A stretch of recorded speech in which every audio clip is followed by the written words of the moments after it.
Australia finish day one of the Old Trafford Test match. Indeed, the fourth Test match of this gripping series. 8 for $2.99, or indeed $2.99 for 8, whatever your preference is. This episode is brought to you by Budgy Smuggler. User code goodareas at budgysmuggler.com for free shipping. Pairs $2.99 for 8. At the end of the day's play suggests to me that we've got 4 more days of just anxiety, being riddled in our own bodies with just being gripped with fear and everything that may come after that, because that is, it seems, unders. No one's ahead. England are in it. Australia had chances to push on, but they didn't. WOAKES is good.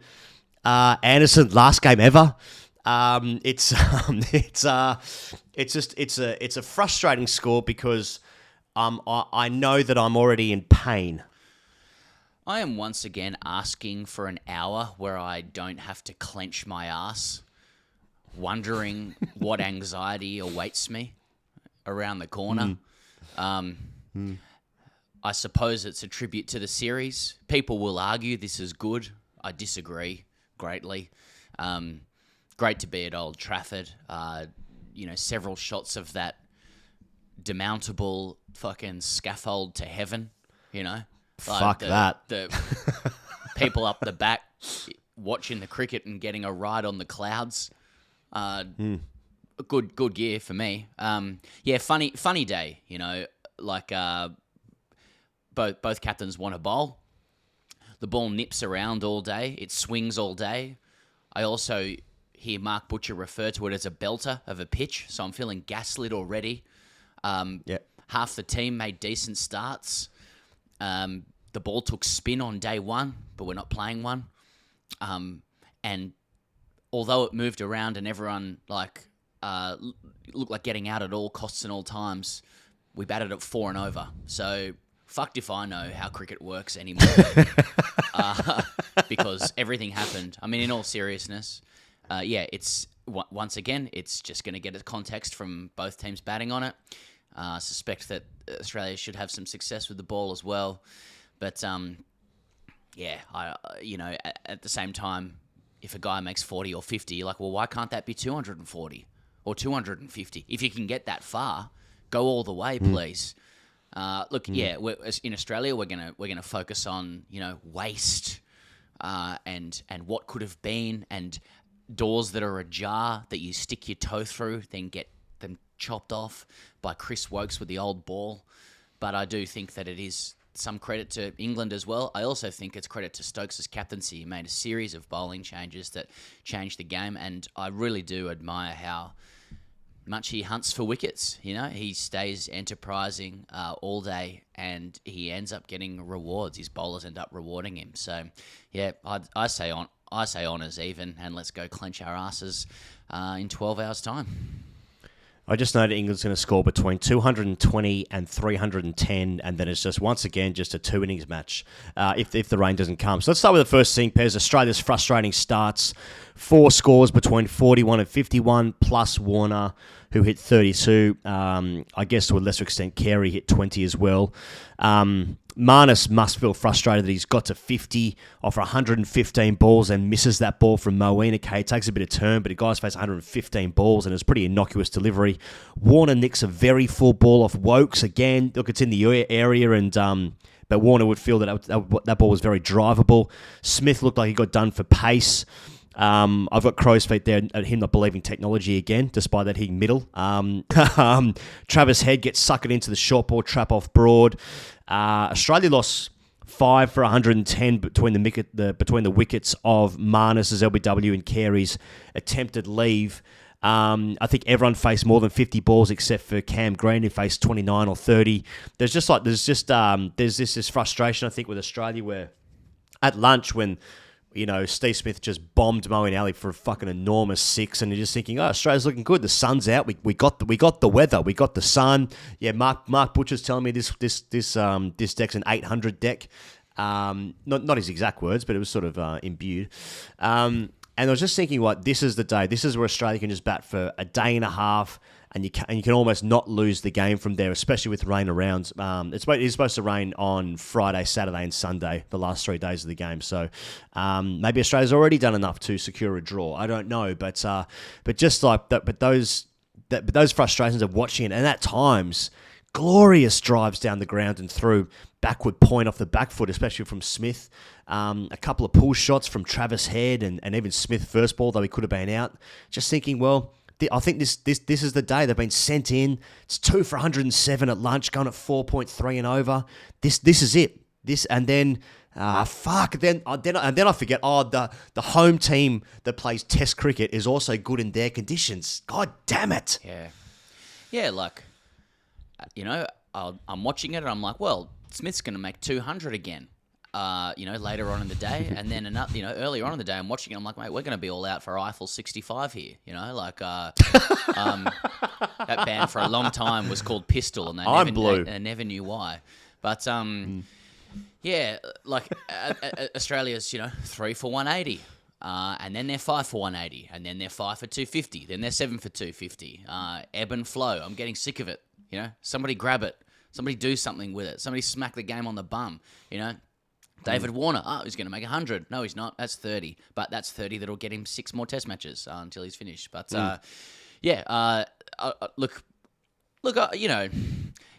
sort of kind of glibly, darkly laughing at how the game goes back and forth. I think that's the nature of Test cricket in England. It's what makes it great. That's a cliche. That's boring to say. Speaking specifically, I think it's a really, really, really good cricket wicket. I just think if you see a cricket wicket that is rewarding people who are playing well, whatever their discipline, then you've got to give praise to it. And Woakes coming on with that old ball, he ends up with 4 for. He's a pick of the bowlers. Overnight, he made it talk and he got rewards for it. Stuart Broad coming back for his second, third spell. That cherry looked darker. They were going to work on it. He was getting that outswing to go, but then he can go the other way.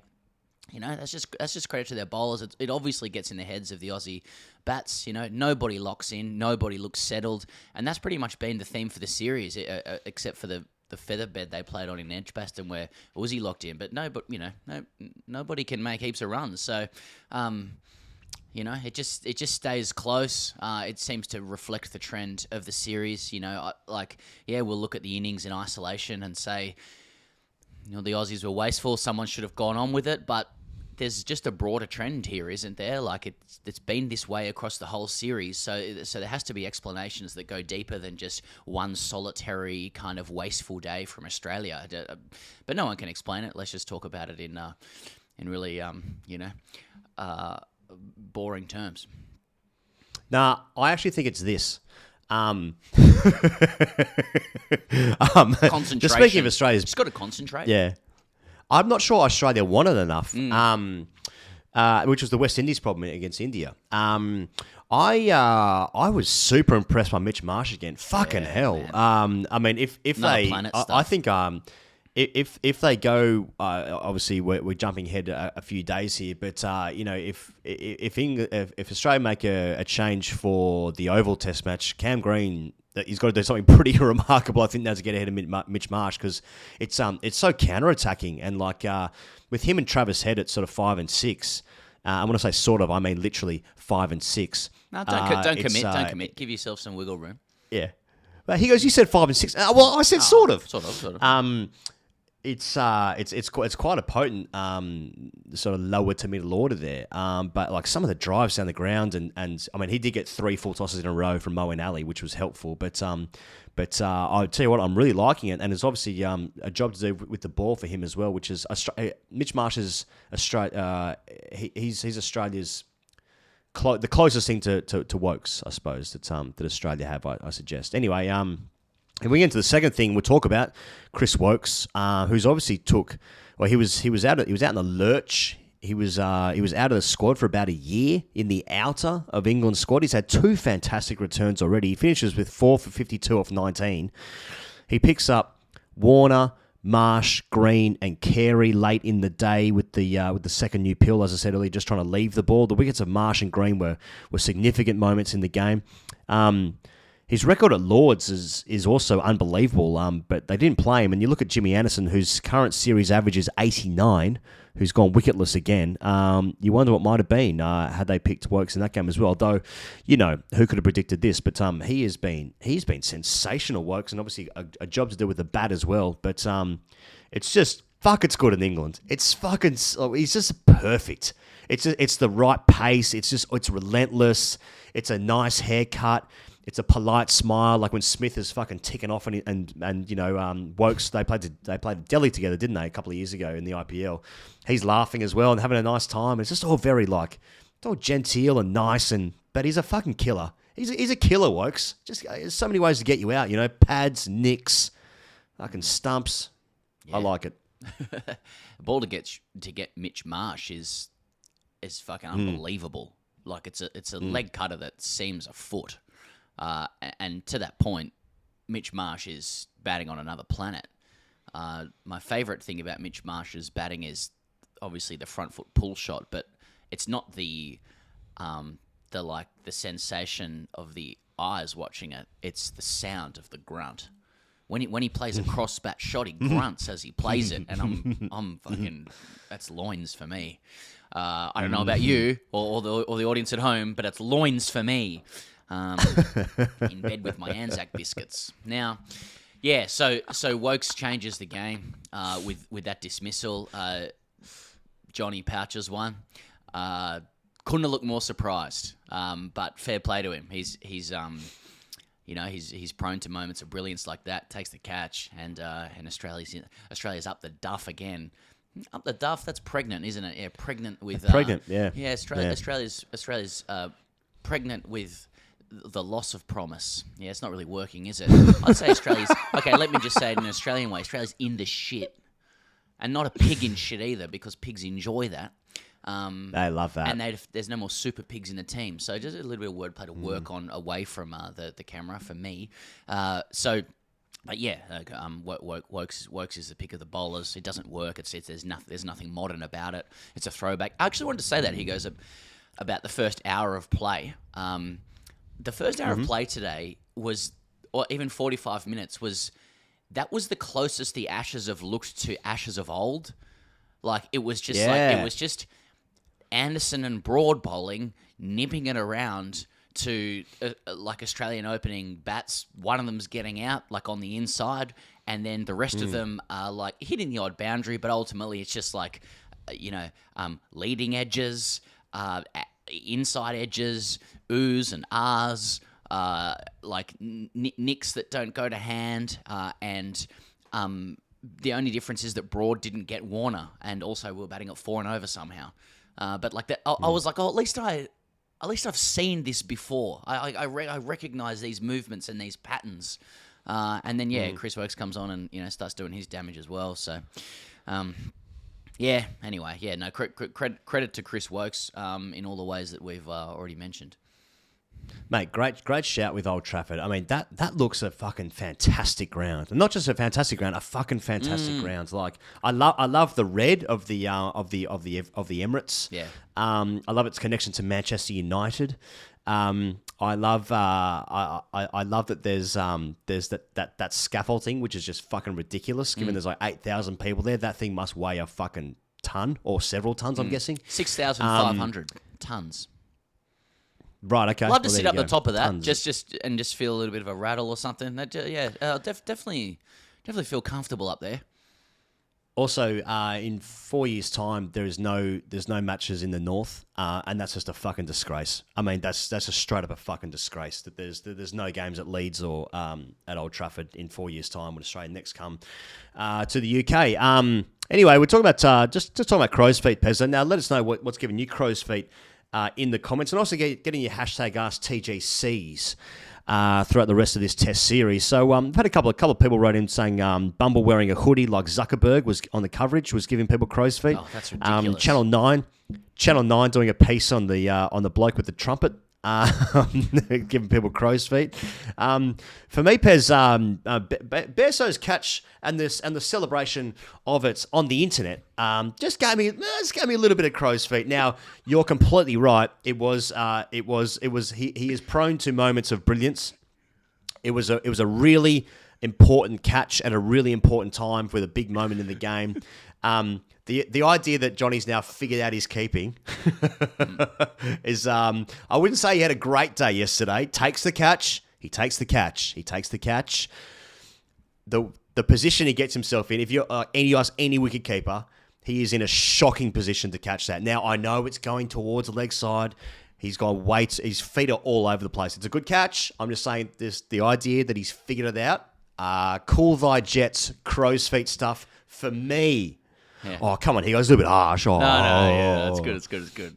Just on, like, why are people getting crow's feet over David Lloyd wearing a hoodie? Like, he's in Manchester. He's repping the Manchester, general casual nature and music scene and stuff. That's I'm getting crow's feet in response to the crow's feet. That's ridiculous. What do you want? What do you want? What do you fucking old fashioned cunts want him to wear? Like a suit and tie? He's fuck off. Fucking Bumble can wear what he wants. Seriously. I like the crow's feet at Bairstow. Like in Australia, like if you've underperformed or carrying with you a series of embarrassing mistakes, you therefore have to you are in debt, financially, but also socio-culturally as well. So you're not really permitted to be celebrating any victories until that debt is erased. It's like, okay, you've taken a fucking worldie catch, which is also a result of very poor technique, which in itself is a result of probably poor fitness, and so.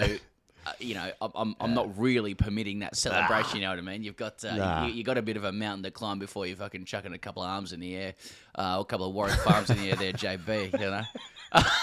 You can never win. But I just took a good catch. I was excited. Mate, come on, mate. Yeah. But it was a big moment in the match, and it could turn out crucial at the end of the day. Wow, fucking catch on the inside hip there, JB. Fucking crow's feet at your feet. You know what I mean? No, mate. Seriously. Have you actually got crow's feet? Carrying that load up top. Okay, fucking Alan Knott. I mean, seriously. The third thing I want to talk about, Pez, I just want to celebrate Stuart Broad's 600th Test wicket. He's the second seamer after Anderson to reach 600 Test poles. Obviously, McGrath had 563, so I guess he's the second seamer ever to reach 564. But he now has the most Ashes wickets than any other England player with 149. Ian Botham had 148. When he picked up Head was his 600, so he passed two milestones there, 600 Test wickets and 149 Ashes wickets as well, the most ever for an England player. He's got 18 wickets this series so far. He has been England's best bowler. Other guys have had moments, Woakes and Wood, of course. Josh Tungbowler, Kay at Lords. But he has been the best bowler of the series consistently.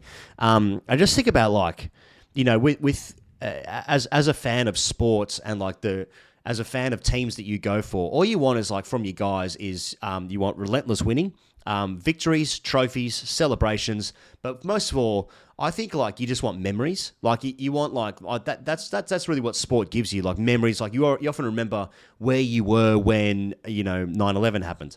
And by that I mean Stuart Broad's 9 for 11 for Hoppers Crossing in Victoria. Yeah, I remember 18. It was on 9/11. They call that their 9/11. Yeah, that's right. Yeah, that's right. That's right. He's playing Sandringham. And it was actually on September 11 when the two planes crashed into the towers. That's a separate thing though. Yeah. They call that Broadie's 9/11. Yeah. No, but like, just an athlete that gives you memories over and over and over again, and he's obviously given England fans like so many happy moments in that time. He is just like, I mean, his record compared to Anderson, for instance, Anderson's like obviously got the superior record over the course of their entire Test career, but like, mate, I've never been more scared of a bowler. Than Stuart Broad, like, just in a cricket sense, playing against my team. I mean, just like what he's done and the vibes and the energy. Like, if I'm at the ground and I'm an England fan and I'm seeing Stuart Broad come onto bowl and he's whipping up the crowd, I'm thinking, fuck yes. I mean, this is exactly what sport should be. And like, it's an amazing achievement to reach 600 Test poles as a seamer anyway. But I think McGrath was better. So... I think that's really lovely tribute to speak about the memories that players give you. Yeah, Broad is more than statistics. He's a feeling. for people in England. It saddens me sometimes, but perhaps it's a compliment. Maybe he'd regard it as a compliment. It saddens me sometimes how often commentators will say that, Broad is sort of begrudgingly admired in Australia or secretly admired, it saddens me because I think that's true, and it saddens me in the sense that it would just be better if he was simply admired, it's like you can walk and chew gum. Someone can be like the deliberate antagonist, and you can also say they're quite good. I mean, and I'll put quite in there just as a little disclaimer because there's still the tribalism stuff. Little qualifier. Yeah, 600 test wickets. Yeah, quite good. I think I'm proving my own point. Yeah, I mean, he's... you have to put hostilities aside for that kind of thing. Like, the amount of times Stuart Broad has bowled and the Australian nation has sat there, usually at night, thinking, we just have to keep this leg pumping fuckwit out. And that is the begrudging admiration. Fuckwit is a term of endearment, in that context. He's a lion heart quick. I don't want to revel or in cliche, but you're so right about how he's a feeling because he loves to get himself up for big moments as well at home. It's always the mark of a good sports, a good professional sports person. Is when they turn up. I mean, I think it's remarkable this series at age 36 that I think that he's played all 4 tests. He has elevated himself, I think, from probably the, from someone who was a maybe selection. He was in the possibles team for England through good PR and then good performance to being the first quick selected. He's played all 4. You wouldn't put it past him to play the 5th, if they need him. So, yeah, it's a credit to what a great cricketer he is, and he's a fantastic bowler. He's a great antagonist, and as always, and he's brilliant. He's very good, isn't he, Brody? He knows what he's doing. He knows what he's doing. He's good, isn't he? That's 600 test bowls, not bad. Hashtag AskTGC. This is from a boys. Kratz just worked one to leg to put both batsmen to 20. It was given a leg bye, rightfully, but this made me tick, or should I say, lick. I thought I didn't suffer from this affliction, but I was wrong. Questions. Do all cricket fans deal with this lick? Would Kratz have hit it if he wasn't using his wife's bat? Just as I was recovering from and doubting my self-diagnosis, Carey Edges gone. My mind, as if to hammer home my newfound affliction, immediately and without a conscious thought, blamed it on the lack of symmetry vis-a-vis the batter's scores. Please insert tism whistle. Cheers. Thanks. Bye. Not really much of a question there. So basically, he was concerned that both batters were on 20, but then I think was given leg bye, so they weren't on 20. Yeah. That's tism, and not the band. Yeah. Though I think that was part of the reference in the band. But I want to be really clear here. There's a big difference between a tick and a lick. And I think our tism afflicted correspondent is drawing a comparison between them merely because they rhyme. And again, that speaks to his tism because guys are on the same scores and he's thinking about that. Whether or not the tism then causes him to tick off, I'm not sure, but there is a link between the two. So it's more on that side of things. A lick, to be clear, is about accepting the pain of defeat. And you've been licked, you've lost, and you must accept that. I also want to note, given that it's entering the lexicon of the grade cricketer, that it's very much in the domain of the excellent Hello Sport podcast, Taking Your Licks. That's Tom and Eddie there. Check them out if you haven't, though you probably have. I get this from them. And if we're going to talk about licks, doesn't he ask, what does he ask there? He says, do all cricket fans deal with the lick?